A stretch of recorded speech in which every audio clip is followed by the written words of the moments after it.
Hello friends, എല്ലാ football പ്രേമികൾക്കും CK ടോക്സിന്റെ മറ്റൊരു football ടോക്കിലേക്ക് ഒരിക്കൽ കൂടി സ്വാഗതം. നിലവിൽ ഏതായാലും ഇപ്പോൾ കേരള ബ്ലാസ്റ്റേഴ്സ് എഫ്സിയുടെ മുഖ്യ പരിശീലകനായ ഇവാൻ വുക്കോമാനോവിച്ച് മത്സരത്തിന് ശേഷം ബ്ലാസ്റ്റേഴ്സിനെ കുറിച്ചും കൂടാതെ തന്നെ പഞ്ചാബ് എഫ്സിയെ കുറിച്ച് കുറച്ച് കാര്യങ്ങൾ പറഞ്ഞിട്ടുണ്ട്. ഇന്നത്തെ ഈ ഒരു വിജയം പഞ്ചാബ് എഫ്സിക്ക് വളരെ അനുകൂലമാണെന്നും അത് അവർ അർഹിച്ചതാണെന്നും കൂടാതെ തന്നെ ബ്ലാസ്റ്റേഴ്സിലെ എന്റെ ലൈഫിലെ ഏറ്റവും മോശം കളിയായിരുന്നു ഇന്ന് ബ്ലാസ്റ്റേഴ്സിന്റേതും എന്നൊക്കെ പറഞ്ഞ ആശാൻ ഇപ്പോൾ രംഗത്ത് വന്നിട്ടുണ്ട്. അപ്പോൾ വിശദമായ വീഡിയോയിലോട്ട് കടക്കുന്നതിന് മുമ്പായി നിങ്ങൾ ഇതുവരെ ഈ ചാനൽ സബ്സ്ക്രൈബ് ചെയ്തിട്ടില്ല എങ്കിൽ ഇതുപോലുള്ള കൂടുതൽ ബ്ലാസ്റ്റേഴ്സ് അപ്ഡേറ്റുകൾ ലഭിക്കുവാൻ വേണ്ടി ഈ ചാനൽ ഒന്ന് എല്ലാവരും സബ്സ്ക്രൈബ് ചെയ്തു വെക്കാൻ ശ്രമിക്കുക. ഇന്ത്യൻ സൂപ്പർ ലീഗ് സീസണിലെ തങ്ങളുടെ 14ാമത്തെ മത്സരത്തിൽ ഇന്ത്യൻ സൂപ്പർ ലീഗിലെ പോയിന്റ് ടേബിളിലെ ദുർബലരായ പഞ്ചാബ് എഫ്സിയെ നേരിട്ട കേരള ബ്ലാസ്റ്റേഴ്സ് എഫ്സിക്ക് അപ്രതീക്ഷിതമായി വൻ തോൽവിയാണ് നേരിടേണ്ടി വന്നിട്ടുണ്ടായിരുന്നത്. ISL സീസണിലെ തങ്ങളുടെ ഹോം സ്റ്റേഡിയമായ കൊച്ചിയിലെ ജവഹർലാൽ നെഹ്റു സ്റ്റേഡിയത്തിൽ വെച്ച് കേരള ബ്ലാസ്റ്റേഴ്സ് നേരിട്ട ആദ്യത്തെ തോൽവി കൂടിയാണിത്.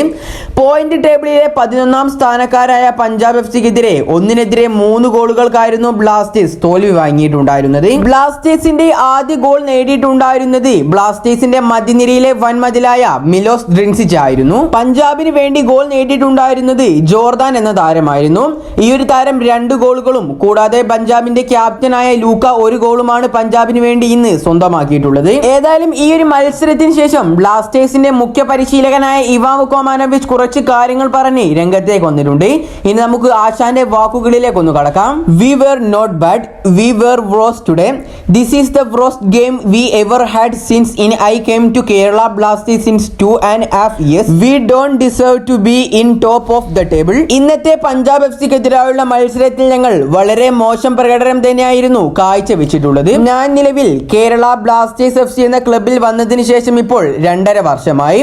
ഞങ്ങൾക്കുണ്ടായതിൽ വെച്ച് ഏറ്റവും മോശം കളിയായിരുന്നു ഇന്നത്തേത്. അതുകൊണ്ട് തന്നെ ഇന്ത്യൻ സൂപ്പർ ലീഗിലെ പോയിന്റ് ടേബിളിൽ ഒന്നാമതാകാൻ ഞങ്ങൾ അർഹരല്ല. കൂടാതെ ഇത് പഞ്ചാബ് എഫ്സിയെ സംബന്ധിച്ചിടത്തോളം അവർക്ക് ഏറ്റവും നല്ല രീതിയിൽ തന്നെ അർഹമായ വിജയം തന്നെയാണ്. ഈ കാര്യങ്ങളൊക്കെയാണ് മത്സരത്തിന് ശേഷം ബ്ലാസ്റ്റേഴ്സിന്റെ പരിശീലകനായ ഇവാൻ വുക്കോമാനോവിച്ച് ഇന്നത്തെ മത്സരത്തെ കുറിച്ച് പറഞ്ഞിട്ടുള്ളത്. കൂടാതെ എന്റെ ഒരു അഭിപ്രായം വെച്ച് ഇന്നത്തെ മത്സരത്തിലെ ബ്ലാസ്റ്റേഴ്സിന് തിരിച്ചടിയാവാൻ കാരണമായത് ബ്ലാസ്റ്റേഴ്സിന്റെ ഓവർ കോൺഫിഡൻസും കൂടാതെ അവരുടെ മിസ് പാസും തന്നെയാണ്.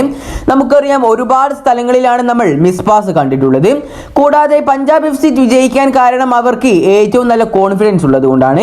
കാരണം അവരുടെ ഈ അടുത്ത് നടന്ന എല്ലാ മത്സരങ്ങളിലും പ്രത്യേകിച്ച് 2ാം ലെഗ് പോരാട്ടങ്ങൾ തുടങ്ങിയത് മുതൽ പഞ്ചാബ് എഫ്സിയുടെ ടീമിൽ നമുക്ക് ഒരുപാട് മാറ്റങ്ങളാണ് കാണാൻ സാധിച്ചിട്ടുള്ളത്. അതുകൊണ്ട് തന്നെ പഞ്ചാബ് എഫ്സിയുടെ ഇന്നത്തെ ഈ ഒരു വിജയം പഞ്ചാബ് എഫ്സിയെ സംബന്ധിച്ചിടത്തോളം അവർക്ക് അർഹതയുള്ളത് തന്നെയാണ്.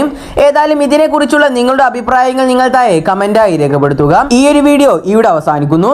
കൂടുതൽ ISLനെ കുറിച്ചും കേരള ബ്ലാസ്റ്റേഴ്സിനെ കുറിച്ചുമുള്ള ഏറ്റവും പുതിയ അപ്ഡേറ്റുകൾ എത്രയും പെട്ടെന്ന് ലഭിക്കുവാൻ വേണ്ടി ഈ ചാനൽ ഒന്ന് എല്ലാവരും സബ്സ്ക്രൈബ് ചെയ്തു വെക്കാൻ ശ്രമിക്കുക. അപ്പോൾ അടുത്തൊരു അപ്ഡേറ്റുമായി വീണ്ടും വരാം. Good bye.